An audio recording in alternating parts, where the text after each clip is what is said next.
Anak Jakarta, upacara bendera merupakan hal wajib yang dilakukan masyarakat Indonesia saat merayakan Hari Kemerdekaan. Setiap tanggal 17 Agustus, semua instansi pemerintah dan pendidikan melaksanakan upacara bendera sebagai rasa syukur dan terima kasih kepada para pahlawan yang telah memperjuangkan kemerdekaan bangsa Indonesia. Upacara bendera sendiri memiliki rangkaian kegiatan seperti mengheningkan cipta, pembacaan teks Pancasila, dan pembukaan Undang-Undang Dasar 1945. Namun biasanya yang paling menarik perhatian banyak orang adalah pengibaran bendera merah putih yang dilaksanakan oleh pasukan pengibar bendera pusaka atau dikenal juga dengan Paskibraka.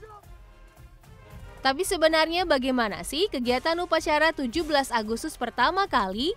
Dan bagaimana ya sejarah terbentuknya Paskibraka? Langsung saja yuk kita bahas satu persatu. Tentu anak Jakarta sudah tahu ya, upacara bendera pertama yang dilaksanakan di Indonesia adalah tanggal 17 Agustus 1945. Di mana diperingati juga sebagai Hari Proklamasi Kemerdekaan Indonesia.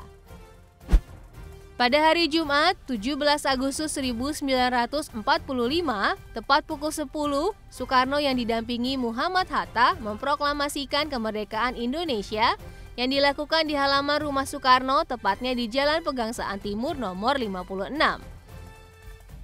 Selain pembacaan teks proklamasi, di hari yang sama mereka juga mengadakan pengibaran bendera merah putih yang dijahit oleh istri Soekarno, Fatmawati.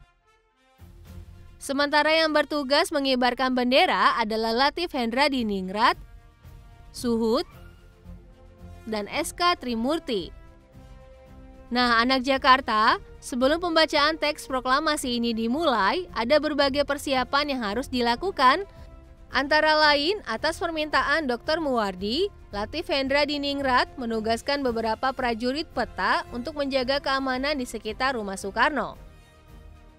Wakil Wali Kota Jakarta Suwiryo meminta Wilopo untuk menyiapkan mikrofon serta alat pengeras suara. Suhut selaku anggota Barisan Pelopor Istimewa menyiapkan satu tiang bendera yang terbuat dari bambu untuk pengibaran bendera merah putih. Upacara kemerdekaan ini berlangsung sangat sederhana anak Jakarta, tentu berbeda ya dengan upacara yang rutin dilaksanakan sekarang ini. Susunan acaranya sendiri tidak terlalu panjang. Pertama, Soekarno memberikan pidato pendahuluan singkat kepada masyarakat yang hadir, dilanjutkan pembacaan teks proklamasi kemerdekaan Indonesia, pengibaran sang merah putih yang diiringi lagu Indonesia Raya, dan ditutup dengan pidato dari Wali Kota Jakarta Suwiryo dan Wakil Wali Kota Jakarta Dr. Muwardi. Anak Jakarta, hari bersejarah lainnya adalah ketika Indonesia memperingati hari ulang tahun kemerdekaan Republik Indonesia yang pertama, yaitu pada 17 Agustus 1946. Dan pengibaran bendera pada upacara kemerdekaan kala itu tidak akan berjalan lancar tanpa campur tangan Hussein Mutahar, seorang komponis musik Indonesia, terutama untuk kategori lagu kebangsaan dan kepanduan. Pria yang memiliki nama lengkap Sayyid Muhammad Hussein bin Ahmad bin Salim bin Ahmad Al-Mutahar ini layak pula menyandang predikat Bapak Paskibraka nih anak Jakarta, karena beliaulah yang membentuk Paskibraka pertama di Indonesia. Untuk memperingati HUT Proklamasi Kemerdekaan RI yang pertama, Presiden Soekarno memerintahkan salah satu ajudannya yaitu Mayor Hussein Mutahar untuk menyiapkan pengibaran bendera pusaka di halaman Istana Gedung Agung Yogyakarta yang pada saat itu ibu kota Indonesia dipindahkan ke Yogyakarta.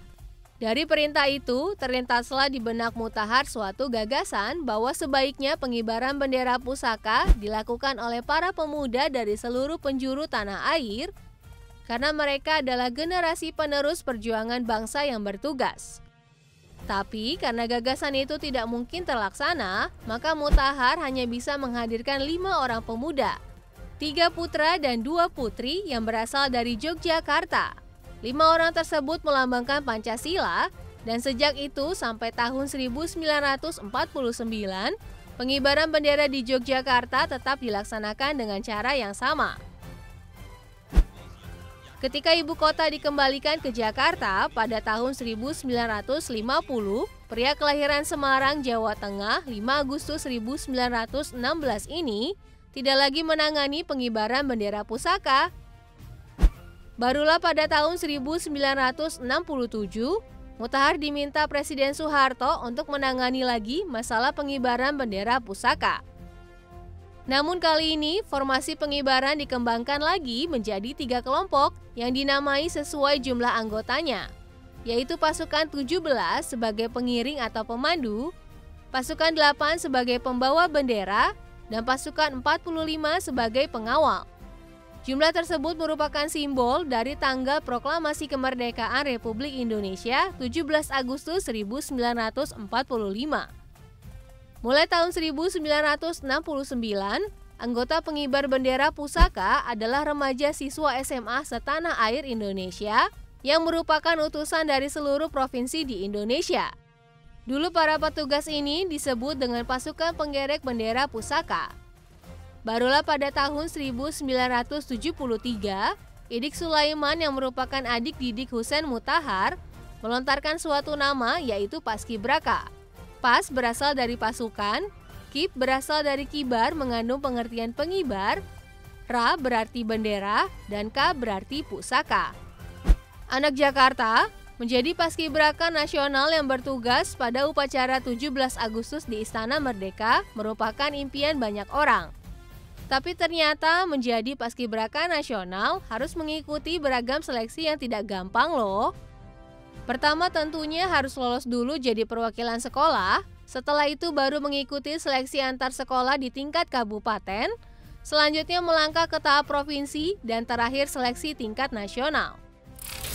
Untuk seleksinya sendiri meliputi serangkaian tes, mulai dari tes PBB atau peraturan baris berbaris, psikotes, tes kesehatan, tes postur tubuh, seleksi fisik yang mengukur kekuatan fisik, tes wawancara untuk menilai karakter calon paskibraka nasional, tes kesenian daerah untuk melihat jiwa seni yang dimiliki calon paskibraka nasional, dan terakhir tes pengetahuan umum berdasarkan pengetahuan tentang kepaskibrakaan, pengetahuan nasional dan internasional.